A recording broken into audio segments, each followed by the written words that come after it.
C'est en pleine campagne officielle des régionales et départementales. Un QCP question, constat, proposition est lancé afin de recueillir les attentes des jeunes électeurs pour la Guadeloupe de demain. Nous en parlons avec notre invitée Fanny Chollet, blogueuse.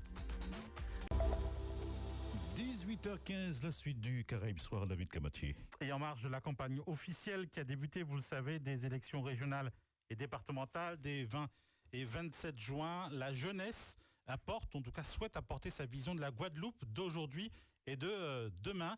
Ainsi, les relais du réseau jeunesse lancent une campagne citoyenne, l'Instant Jeunesse, pour recueillir les attentes des jeunes guadeloupéennes et guadeloupéens. Cela se déroulera notamment via un QCP, comprenez questions, constats et propositions. Fanny Chollet, bonsoir. Bonsoir. Vous êtes donc blogueuse et vous allez participer donc lundi prochain à un retour en tout cas de cette expérience, en tout cas de cette action, et participer avec les relais réseau jeunesse à cette journée pour évoquer donc les attentes de la jeunesse guadeloupéenne. Mais avant toute chose, la première question que j'aimerais vous poser, qu'est-ce que ce QCP ? Alors, le formulaire QCP a pour objectif d'ouvrir un dialogue grâce à une plateforme où tout un chacun pourra écrire ses questions, ses constats ou ses propositions.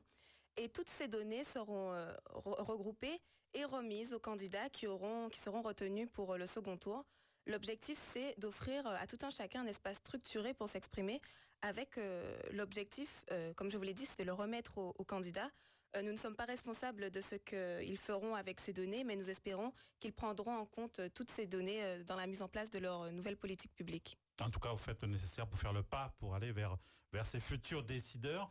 Comment les jeunes auditeurs et les jeunes Guadeloupéens peuvent participer et apporter leur contribution ? Alors, les formulaires seront disponibles sur le plus de plateformes possibles, déjà sur les réseaux sociaux du dispositif Média Jeunes, sur Facebook, Instagram, Twitter et tous les réseaux sociaux. Nous essaierons de le rendre le plus accessible possible. À travers donc le réseau jeunesse.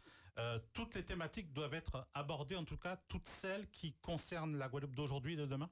Oui, c'est ça. Alors, nous proposons également des modules d'environ 3 minutes qui vont viser à donner des pistes pour que tout un chacun puisse décrypter les programmes et les discours de chaque candidat, en tout cas à notre niveau. Par exemple, nous essayons de trouver des pistes sur comment déceler les fausses promesses, quelles sont les compétences qu'un élu peut mobiliser, quelles sont les alliances, comment financer un projet, comment un candidat peut communiquer. Et l'objectif, c'est, comme je vous l'ai dit, ouvrir la discussion entre la population et les candidats en cette période de campagne. Alors, l'objectif, c'est vraiment d'être informatif vis-à-vis des jeunes.